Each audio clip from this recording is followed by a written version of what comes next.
Bonjour, je vous présente cet ouvrage. Georges Leroux, Plotin, traité sur la liberté et la volonté de l'un, 8e traité de la 6e Énéade, 39.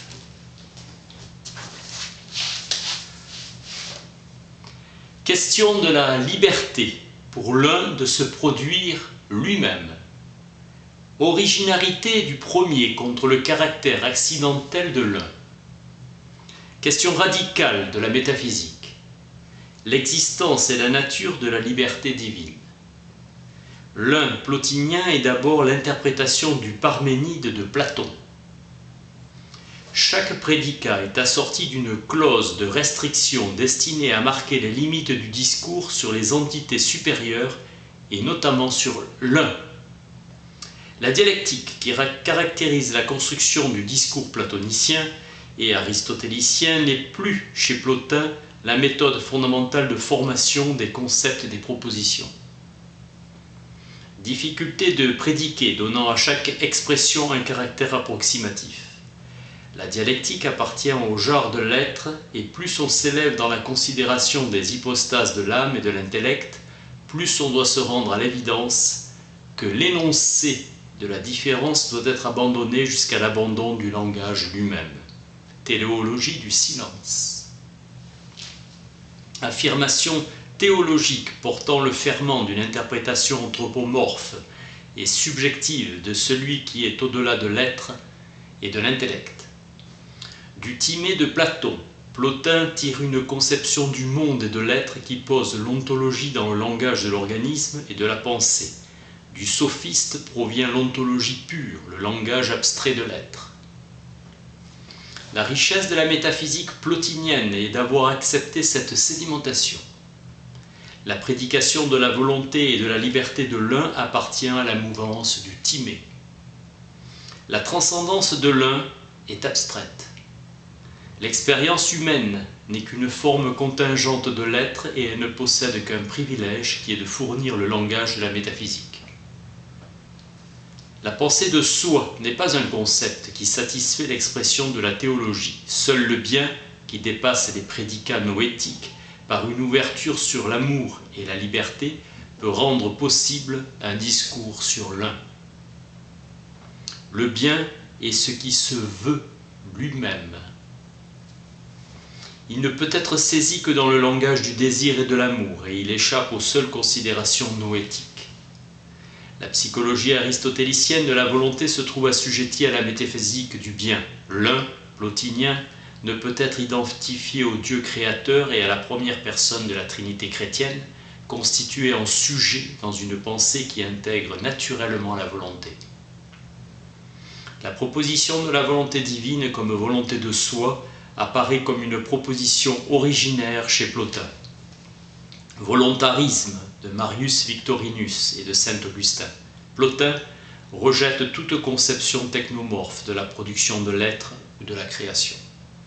Exclusion du concept de volonté susceptible de contribuer à une doctrine de la providence. C'est l'action humaine qui, transposée, pourra contribuer à faire comprendre la nature de la volonté de l'un. Une métaphysique de la volonté s'identifie à une métaphysique du bien. Paul Ricoeur attribue à saint Augustin la formation d'un concept destiné, dans le cadre d'une doctrine du péché originelle, à réfuter la théorie gnostique du mal. Intellectualisme platonicien qui équivaut à définir la volonté par la tendance au bien et ultimement à l'un atteint comme bien dans la contemplation. Platon ne connaît aucune détermination au bien par une volonté de soi qui engendre son absolue nécessité. C'est d'une autre volonté absolue et transcendante qu'il s'agit, proposée par Plotin comme prédicat essentiel du bien au-delà de l'être. Cette volonté échappe à l'ontologie, au discours sur l'être dont le registre limite est celui des formes et de l'intellect. Elle appartient à cet au-delà de la connaissance qui est le principe ineffable de toute réalité. Plotin insiste sur la différence de l'un et de la pensée ou de l'intellect. Les prédicats non noétiques sont conservés, puissance, toute puissance, pureté, amour, indépendance, autosuffisance. Absolue originalité de l'un représentée positivement. L'un ne pense pas et il ne saurait être rapproché de l'intellect aristotélicien. La pensée de Plotin peut être interprétée comme le moment le plus fort dans l'Antiquité tardive pour restaurer cette transcendance platonicienne perdue. Le premier principe transcendant du moyen platonisme est fondamentalement l'objet d'une approche négative, alors que l'un, plotinien, reçoit un ensemble de prédicats positifs. Le traité 8 en est l'exemple le plus riche. Plotin cherche l'absolue simplicité et déploie les virtualités positives du bien platonicien. La similitude du sujet humain et du principe suprême se manifeste dans l'identique expérience de la volonté. Le prédicat du bien est un attribut absolu qui fait de l'un le bien par excellence. Bien originaire portant en lui-même sa propre structure constituante. Le bien, c'est vouloir le bien, et dans le cas de l'un, se vouloir soi-même. Réflexivité, retour sur soi de la pensée et de la conscience, sujet voulant et déterminant l'action et le jugement, se portant sur soi. L'un n'est pas maître de devenir, il est advenu par hasard. Radicalité de l'advenir accidentel, force de la nécessité et de l'acte. Chez Platon, comme chez Aristote, la volonté est demeurée une espèce de désir. Ce n'est pas ce concept de volonté que Plotin reprend pour l'appliquer à l'un, mais une volonté du bien définie comme puissance, liberté, maîtrise, acte. Chez Platon comme chez Aristote, la volonté est demeurée une volonté du bien, définie comme puissance. Chez Plotin, ce n'est pas ce concept de volonté que Plotin reprend pour l'appliquer à l'un, mais une volonté de liberté, de maîtrise et d'acte. Concept de puissance, de l'autodétermination. Le mouvement est le genre de l'action, la force et la puissance du bien atteint dans la contemplation de l'intellect et de l'un. L'un se veut éternellement de manière non accidentelle.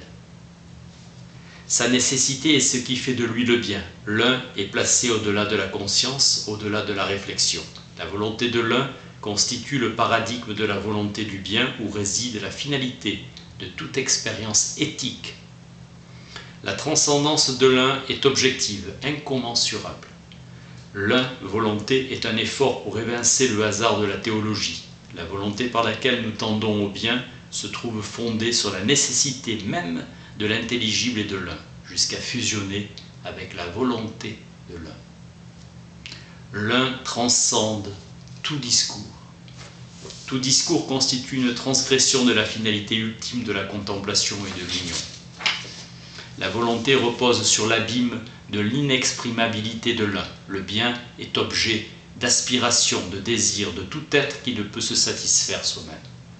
Seul le bien est au-delà du désir, et il n'existe que dans un langage construit à partir de notre désir de lui. Dépendance de tous les êtres, seul l'un est vraiment indépendant. Transcendance de ce qui se fonde soi-même, de ce qui s'affirme soi-même et n'existe qu'à partir de soi. La dialectique abandonne le langage même qui la soutient. La dialectique se résorbe dans la finalité ultime de la métaphysique. Au-delà de la compréhension et du langage se laisse entendre la convocation à l'union. Volonté du bien, acte simple et purifié. Plotin propose une audacieuse méditation sur l'un. Principe de l'enchaînement selon une logique du supplément, encore et encore, de prédicats positifs et d'images religieuses. La volonté est requise par Plotin pour déployer cet acte de l'un, pour en faire saisir le caractère absolu comme cause de soi. Exaltation positive à proportion du mépris de l'action contingente. L'un séparé de tout, absolu transcendant. La volonté de l'un exprime comment l'un est cause de soi. L'un est puissance de toute chose et donc tout être en un sens est l'un. L'un est pour chacun dans le désir du bien la source de toute liberté. C'est en remontant vers lui que tout être inférieur s'accomplit. L'un se veut lui-même et tous les êtres le veulent par lui. Toute volonté est invitée à se dépasser dans une nécessité spirituelle qui est ouverture à la générosité diffusive du bien, ouverture à l'infini de l'amour. L'un n'est ni être ni le tout, mais sa toute-puissance fait de lui la puissance de toute chose. L'impossibilité de prédiquer l'être de l'un constitue la proposition cardinale de la métaphysique. L'un est toute puissance, souveraineté, royauté. Il est lumière et centre rayonnant, paternité. L'audace de ce traité est de prendre le risque d'importer la volonté pour penser la nécessité. Plotin évoque pour la première fois par la pensée chrétienne une extension de l'extension de la création, d'une contingence sur l'un. Il convertit son regard vers l'origine jaillissante et éblouissante du bien, autodétermination de la volonté puis de la raison. Libre détermination qui caractérise les dieux. L'esclave n'est pas maître d'aller au bien, mais sous l'effet d'une puissance supérieure se détourne de son bien propre. Être et agir sont identiques. L'autodétermination ne réside pas dans l'action, mais dans un intellect qui se tient en repos hors des actions. La libre détermination est attribuée à l'activité intérieure, à l'intellection et à la contemplation de la vertu elle-même. Ce que veut la volonté et ce qu'elle accomplit sans obstacle, voilà ce qui est au premier titre dépend de nous. La pensée et la volonté. L'intellect est libre de lui-même, la volonté vient de lui-même et constitue son œuvre, elle est identique à son existence. Il s'est lui-même porté à l'existence tel qu'il est. Il n'est pas ce qui est arrivé par hasard, mais ce qu'il s'est lui-même voulu. Il est lui-même objet aimé et amour, volonté du bien suprême. On le contemplera en abandonnant toute parole, le premier est un acte. Il n'en a rien besoin d'aucune chose pour être lui-même. Laisse de côté toute chose si tu dois en parler ou chercher à le penser. Plotin, philosophe de la liberté, où l'un est volonté. L'intellect et les âmes sont entièrement libres.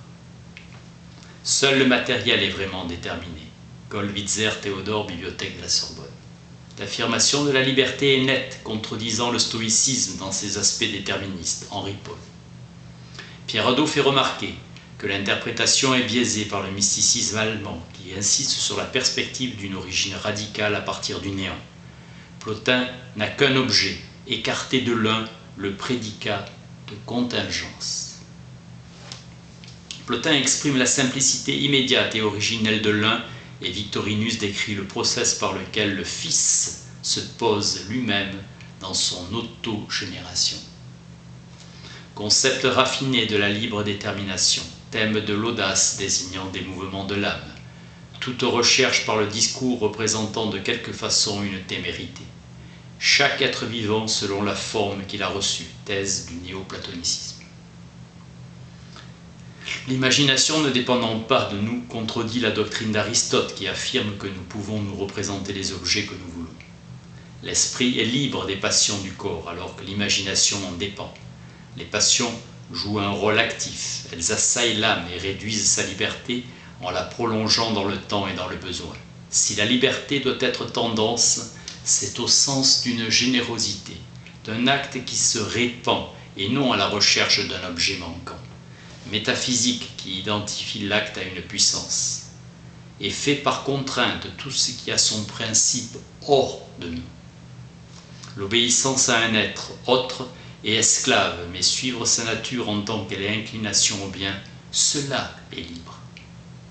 L'absence de distinction entre l'essence et l'acte empêche d'établir un rapport de suggestion. L'acte de l'intellect est identique à son essence, et on ne peut concevoir aucun écart qui permettrait d'introduire une dépendance. La simplicité de l'intellect est la garantie de sa liberté. Plotin annonce que l'effort d'expression du langage à propos de l'intelligible sera toujours porté à sa limite pour être ensuite révoqué. L'âme fixée dans l'intellect, la vertu, se manifeste comme un second intellect. Bonheur de la contemplation, bien distinct des actions selon la vertu qu'exige la vie en société. La volonté est antérieure aux actions. L'exercice de la vertu place la liberté dans la raison et la volonté. L'ascèse et la discipline ne sont qu'au premier stade qu'il faut dépasser pour atteindre la liberté de l'intellect. Tout regard vers le bien est un regard sur soi, et inversement tout regard en soi est en direction du bien. L'intellect vit selon la volonté, et cette volonté est pensée. Il existe une volonté inférieure, une volonté de tendance qui peut se dépasser en une volonté supérieure, satisfaite dans la libre possession du bien par la pensée. Ou bien l'un a une cause et une raison, alors il n'est pas principe. Ou bien il n'en a pas, alors il est ce qu'il est par hasard. Si tous les prédicats positifs doivent être niés de lui, a fortiori le langage de l'accident et du hasard. Son être, c'est son acte. Il est au-delà de la substance réelle, de l'être réel de l'intellect. Et fort de Plotin dans son traité pour penser l'éternité comme le prédicat de la nature intelligible. Si on peut démontrer que l'advenir accidentel ne convient pas à l'intellect, on aura montré qu'a fortiori il ne convient pas à l'un. Si l'un est roi, c'est non pas au sens où sa volonté serait la règle de la volonté des êtres, mais au sens d'une majesté, d'une puissance, d'une éminence insurpassable. Gloire et non pouvoir, puissance et non commandement. Dans l'un, la nécessité est le fondement de la nécessité de tous les êtres qui dérivent de lui, puisque l'un n'est aucun être. Il ne peut être qu'au-delà, il est donc au-delà de l'être. Plotin exclut radicalement tout hasard de l'intellect en l'identifiant à l'être. L'un ne possède donc aucune détermination autre que celle de se vouloir dans sa puissance. Plotin demande comment on pourrait attribuer le hasard au principe qui fait précisément qu'il ne s'en trouve pas parmi les êtres. Plotin réitère l'identité métaphysique du nécessaire et du parfait. Plotin suppose qu'en reconnaissant l'existence d'une nature, l'advenir accidentel est évité. Taylor cite Marc Aurèle sur la théorie stoïcienne de l'enchaînement des causes. Si l'enchaînement des causes est raison, alors le hasard est symptôme, hasard de ce qui arrive ensemble. Plotin a l'habitude d'opposer l'enchaînement des causes antérieures, qui sont les lois naturelles, à un accompagnement arbitraire. Plotin, à la différence de Chrysippe, admet un principe ultime. Plotin accepte de parler de l'un comme de la première existence. L'ineffabilité de l'un tient au fait qu'il est absolument premier, au-delà de l'être. La nécessité pour le premier d'être le bien n'est pas une impuissance, mais une surabondance de puissance. L'argument être libre, c'est être libre de faire le mal et radicalement exclu par Plotin. Il établit que la surabondance de puissance de l'un constitue pour tous les êtres et d'abord pour l'intellect une nécessité telle qu'on ne saurait en chercher pour lui. Il faut se retirer en silence, car la recherche entreprise s'épuise au moment où elle atteint le principe qu'elle ne peut exprimer, aporie, une impasse théorique. La recherche des causes ne peut certes s'appliquer à ce qui est sans cause par définition. La recherche des causes ne s'applique qu'aux êtres qui ne sont pas pour eux-mêmes leur propre principe d'existence. Lui, il est le principe de toute chose. Plotin suggère que nous pouvons avoir une connaissance de Dieu par la connaissance de ce qui est en nous. Gandillac traduit « Il a été et il subsiste par lui-même avant tout autre. Il est le bien, l'un est au-delà. Il est l'auteur de la liberté et cette liberté réside dans son acte, non différent de son essence. L'essence par soi, c'est l'intelligible, la forme séparée. Plotin répète que l'un est différent de tout, puisque rien n'est séparé de lui. Le premier est créateur de liberté pour les êtres. L'un est acte. L'un s'est donné l'existence à lui-même. Il faut comprendre que la liberté croît proportionnellement dans un être avec le bien. Désirer le bien, c'est désirer l'être. Chaque être se produit lui-même dans la mesure où sa volonté produit son essence dans le bien. Un être sera insatisfait de lui-même et il s'éloigne de la vraie vie qui est la vie de l'intelligible. L'un est au-delà de l'intellect et de l'intelligible. L'un est cause de soi. Plotin n'exprime pas une logique de la vérité, mais une affirmation de réalité ou d'authenticité. Toute vérité est appartenance au monde intelligible. L'expérience mystique sert à qualifier cette réalité suprême, source de la liberté. L'union au bien constitue le terme de l'itinéraire spirituel de l'âme. En quête de sa propre intériorité, l'âme s'identifie à l'objet ultime de sa contemplation. En dépouillant toute altérité, parvient à la simplicité de sa vraie nature. Le monde est autosuffisant, les êtres non car dépendants du principe supérieur de réalité qui lui confère forme et vie. Seul l'un est parfaitement autosuffisant. La réalité suprême constitue le terme de la vie spirituelle. L'un occupe le rang suprême. Tout regard est amour, cette pure lumière renvoie à l'éclat de la beauté, qualifiant l'être même du fondement. Objet replié de l'autocontemplation de l'un. L'un comme origine lumineuse de l'être de l'intellect. Plotin identifie la volonté du bien et de son existence. L'affirmation de l'acte est liée à l'affirmation de l'existence. Le bien est père du tout, père de la cause et de l'essence causale. Plotin condense la totalité de l'intelligible dans la simplicité absolue de l'un. La lumière qui s'offre au regard de l'âme surgit sans surgir, elle vient sans venir. Lumière intérieure au-delà de laquelle se trouve cette vision intrinsèque de l'âme. Les yeux de l'âme renvoient à l'omniprésence de la lumière de l'un, offerte au regard spirituel. La méthode aphariétique qui conduit au Dieu d'Albinus permet de penser un Dieu qui est lui-même pensé, permettant une intuition de son objet. Le traité de Plotin est riche en affirmations radicales sur l'un. Saisi au-delà de toute conception, union avec l'un, union mystique. L'un n'est que lui-même, librement lui-même. Affirmation de l'ipséité, concept éthique de la puissance et de la souveraineté garantissant à l'être un fondement métaphysique absolument simple. Rapprochement avec la pensée de Spinoza, qui d'un même mouvement identifie la nécessité de la nature divine et sa liberté. Plotin identifiant la nécessité de son être à la nécessité du bien. Une telle nécessité est interne et en tant que bien devient la nécessité des êtres.